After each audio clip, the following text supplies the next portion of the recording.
am here with some irregularly scheduled book content.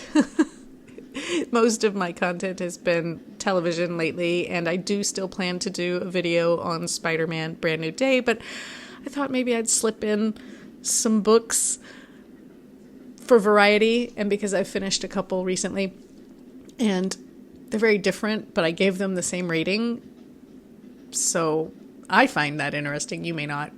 In any case, the first book, A Murder in Marylebone by Emily Sullivan. I found this in the library right before I was flying to the UK, to London and Edinburgh, and I mean, felt like the perfect book to bring with. I didn't realize it was the second in a series, but I didn't need to read the first book to understand what was going on, because this book explains it all. I'm sure if people read the first book, they were like, yes, we know. It's very thorough in its explaining all the relationships involved. The first book apparently was on Corfu, but this one is in London. The main character, Minerva Harper, and I like that because my cat's name is Minerva and we call her Minnie. She has returned to London after having lived in Corfu for 14 years or something. She had been the wife of a guy who worked in antiquities, I guess, but she's a widow now, and her 14-year-old daughter wants to go to school, so Minnie brings her to London to send her off to school, and she also has this 8-year-old son named Tommy, and Minnie hadn't seen her family in a while, so there's some awkwardness around that. She just hasn't, I guess, been home since moving to Corfu. And so we get some of the family dynamics for her. You can see kind of why she's not super close to her family, but she does kind of reconnect with her younger sister Delia, who is an artist, and that's kind of the jumping off point, because Minnie goes to an art gallery thing with her sister and meets her sister's kind of boyfriend, they're engaged to be engaged kind of thing, only the guy ends up murdered and the sister is a suspect, and it goes from there. What we also have is this author, Stephen Dorian. He is, I guess he's from the first book. He's the love interest for Minnie, the love-hate kind of thing. He writes these popular Inspector so-and-so novels, kind of I guess, Sir Arthur Conan Doyle and Sherlock Holmes, but maybe not, not as Victorian, because this is set in 1898, or maybe, I want to say late 1800s, early 1900s, so we're at the tail end of the Victorian era, I think. I thought it was really cute. I think I gave it 4.5 stars. I don't think I rounded up to 5 stars on Goodreads, but I might have. Editing M here, and I don't even know if you've ever seen me before, but you're not even getting the good camera, obviously. I'm just using the laptop camera here.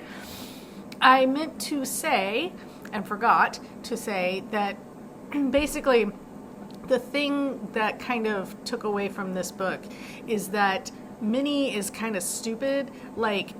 Everything's very obvious, from her questions about her late husband's integrity to who the villain is. Super obvious. This is not some cleverly crafted mystery, and the fact that Minnie doesn't figure it out faster, sooner, doesn't have a better sense of character, judgment, works against the book, even though overall it's very cute and I did really enjoy it. So there's that.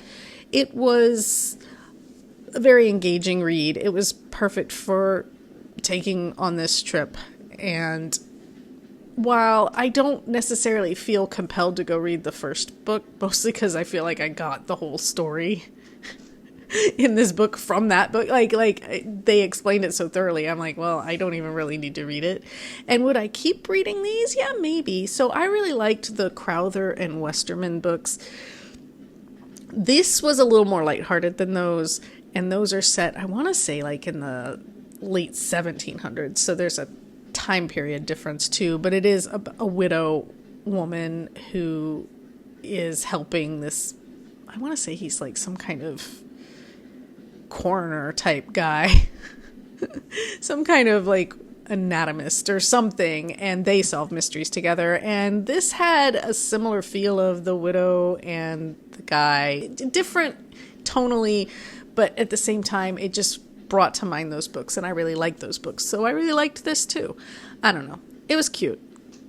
4.5 stars. Then I read The Year of the Witching by Alexis Henderson. Now, I feel like I had heard of this book, but never felt compelled to go find it. I think she's known also for like that House of Hunger or something like that, some kind of vampire book, right? And I remember looking at that book at one point at the library and thinking, nah, this isn't for me. I don't know why I thought that. I just remember seeing the book, thinking, oh, I've heard of this, reading the flap, and then going, nah. But I did pick up this one, kind of on a whim.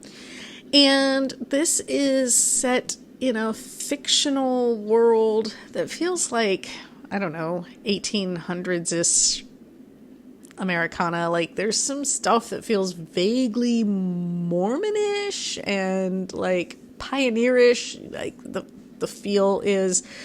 But the main character is named Emmanuel Moore, and she lives in this really religious society with this very like complicated prophets and apostles religion, and they live in a town that is completely cut off from the rest of the world. There are like iron gates and stuff around it, like you can't leave. There's this area called the Darkwood where supposedly the witches live, and obviously the witches are evil. You know, witchcraft is evil. Women are considered, you know, vessels of sin and evil, I guess. I don't know. It's all very religious and misogynistic. Emmanuel is 16 or 17, and she is the daughter of a guy who was basically burned at the stake. They kept saying pyre. To me, a pyre is like this, and you lay the person on it and burn them like from the back. But the way it was described sounded more like burning at the stake, that they were like chained to a stake and burned. So I don't know, but he was burned. Emmanuel's mom died in childbirth, but she would have also been burned for heresy if her father had not basically hidden her. So Emmanuel is kind of looked at askance, in part because she's biracial from what I can tell. Like, her mom was white, but her father came from the outskirts, which is where all of the people of color seem to live. And it turns out that Emmanuel has powers, right? Because she comes from a line of witches on her father's side, and there are plagues, and Emmanuel is working with the prophet's son to try and stop these plagues, or, you know. I thought it was really, really interesting. I thought it was a well-constructed world, and I really liked that bird just like ran into the window. Hi, what's happening? Are you okay? Did you survive? I have stickers for my windows that I need to put on. They're supposed to like help birds see the window so they quit bouncing off the glass, because they do that a lot. And only once have I found an actual injured bird after the fact, but, you know, I've heard that they can like get internal injuries and fly off and die somewhere else, and that the idea of that upsets me. So I need to put the stickers on, but I haven't done it yet. But anyway, I really liked the relationship between Emmanuel and Ezra. Ezra being the prophet's son and heir, the one who's supposed to be the next prophet when the father dies, and the father is ailing. There's like, he has all these wives, and I guess Esther, Ezra's mom, was the first wife, and that gives her, it's kind of like, I thought of the great royal wife in Egypt, where, you know, the pharaoh would have many wives, but there was one that was like the great royal wife. And I thought it was an interesting world. I liked the story. I liked the characters. I really liked the way Ezra and Emmanuel's relationship developed. I didn't love the epilogue. The way it ended, it's set up for a sequel, and I guess there might now be more books in this. I don't feel like I need to read more in this world. I feel like I might actually just get frustrated or bored or something if I kept going. But basically, there's this setup of like a schism coming and, you know, infighting and whatever in the future. But overall, I would say it was really good. And again, I gave it like 4.5 stars. And on Goodreads, I really debated 4 stars, 5 stars. I was like, I ended up giving it 4, just like Murder in Marylebone. I could see giving it 5. I mean, I did really, really enjoy it up until those last like 3 pages or whatever, where it's a little ambiguous. I didn't care that, because I write ambiguous endings sometimes. The schism thing was not the issue. I think I wanted something more solid between Emmanuel and Ezra than what I got at the end, and so that was kind of my complaint. So yeah, so I ended up giving it 4 stars. And because also I just don't know that I would read more of these. I wouldn't necessarily say no, but I don't feel like I need to rush out and read more. And I don't know if I ever will. 2 books, very different tones, although both historical in ways. Like the first one is historical in our world, and the other one is, I mean, I guess present day for those people, but it feels historical to us because it feels like an old way of life. Emmanuel's like a shepherdess, you know, she goes out with her crook, and you know, the way they're dressed, everything is described very like 1800s prairie life type stuff.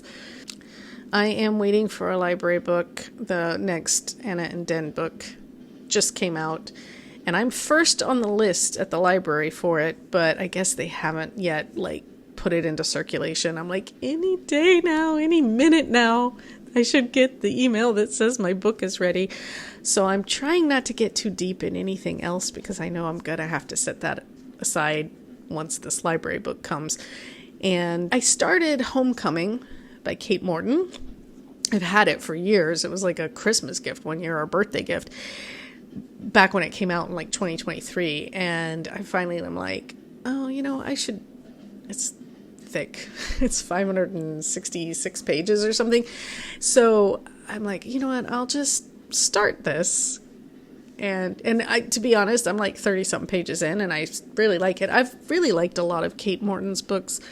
The only one I hated was The Clockmaker's Daughter. I didn't even finish that one. First of all, I could tell already what was going on, like, from the start, and I hated the way it was written. I don't know, there was just something about it that was a real turnoff. I actually got rid of it. I have copies of all her other books, but I got rid of The Clockmaker's Daughter because I just really disliked it.